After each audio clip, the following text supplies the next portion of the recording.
city was alive with its usual chaos. Cars honked impatiently, footsteps hurried across crosswalks, and the hum of conversations filled the air. David moved slowly through it all, like a ghost nobody noticed. His hoodie was pulled low, shadows hiding the weariness etched into his young face.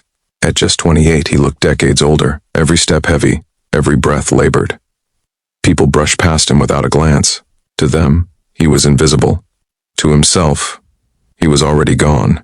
He stopped in front of a shop window and caught his reflection in the glass. Hollow eyes stared back at him, rimmed with sleepless nights and silent battles. His jaw tightened, and he quickly looked away. Back in his apartment, silence pressed against him. The place was small, dim, and suffocating. Bills sat unopened on the table, piled like quiet threats. A photograph of happier days lay face down, the frame dusty. He sat on the edge of his couch, hunched over, elbows on his knees, his head buried in his hands. "I can't do this anymore," he whispered to himself, the words trembling out of him like a secret confession. "I'm tired. So tired." His phone buzzed, pulling him from the silence. A message from his former boss flashed on the screen. "Sorry, David. We had to let you go. Times are tough."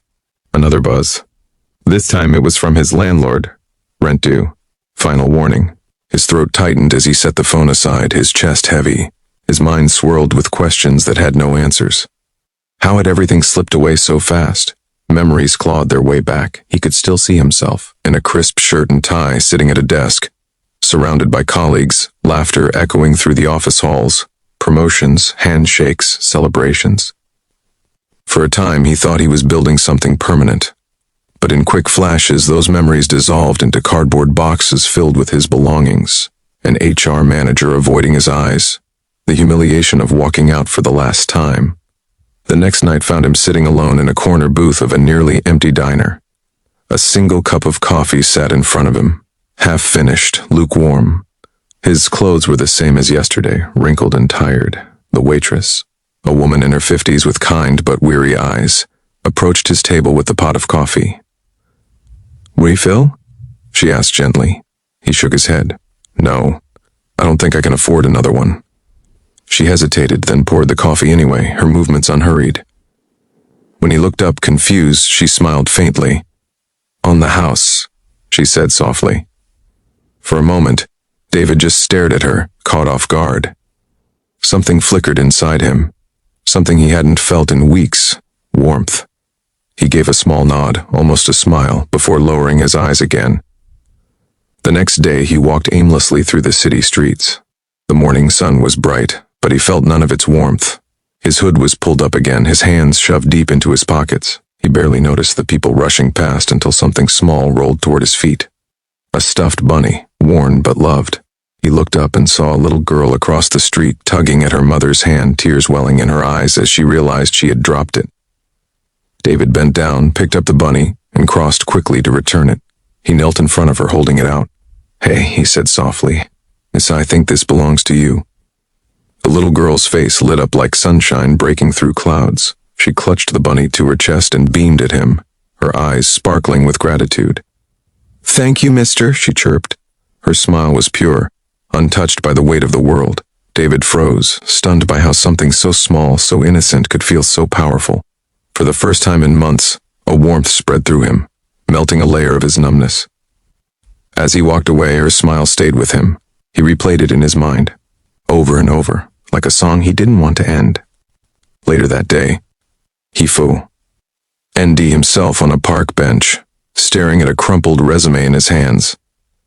He had carried it for weeks, unsure whether to keep trying or give up entirely. Around him, children's laughter echoed, and he couldn't help but think again of that little girl. Her smile, her gratitude. It tugged at something buried deep inside him, something he thought he had lost. An elderly man with silver hair and kind eyes lowered himself onto the bench beside him. The man noticed the resume and the heavy look on David's face. "Tough times?" the man asked gently. David gave a half-hearted chuckle. "Yeah, you could say that." The old man nodded knowingly. "You know, son, I lost everything once, my business, my home, even my health. Thought my life was over." He paused, looking straight ahead as if reliving it. "But then a stranger gave me a second chance, a smile, a handshake, Sometimes that's all it takes to remind you the world isn't done with you yet. David glanced at him, skeptical but curious. And did it work? Did life really change? The man's lips curved into a small, wise smile. It did. Because I chose to believe kindness means something. You should too. With that, the man stood and walked away, leaving David alone with his thoughts. The words lingered, echoing in his chest.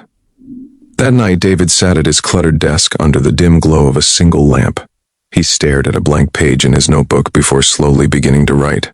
Ideas spilled out, job applications, possible contacts, even the thought of volunteering. He circled the word volunteering twice, his pen pressing hard into the paper. Giving back, it felt right. The next morning, nerves tangled in his stomach as he walked into a modest community center. The sound of laughter and chatter greeted him. Children running, volunteers moving quickly, the faint hum of something hopeful in the air. A woman in her 40s, brisk but warm, noticed him hovering near the entrance. "Can I help you?" she asked. Yeah," David said awkwardly, shifting his weight. "And I was wondering if you need volunteers." Her eyes softened. "We always do. Welcome." For the first time in weeks, he smiled, small, unsure, but real. The days that followed were different. He helped serve food, carried heavy boxes of supplies, played games with kids whose laughter was contagious. Sweat ran down his forehead. His muscles ached, but his chest felt lighter than it had in months. He was surrounded by people who shook his hand, clapped his back, and thanked him. Slowly, piece by piece, he felt himself returning. One evening, after a long day at the center, he stepped out into the cool night air, exhaustion mixing with a strange sense of joy. He walked down the street, lost in thought, when he heard a familiar voice.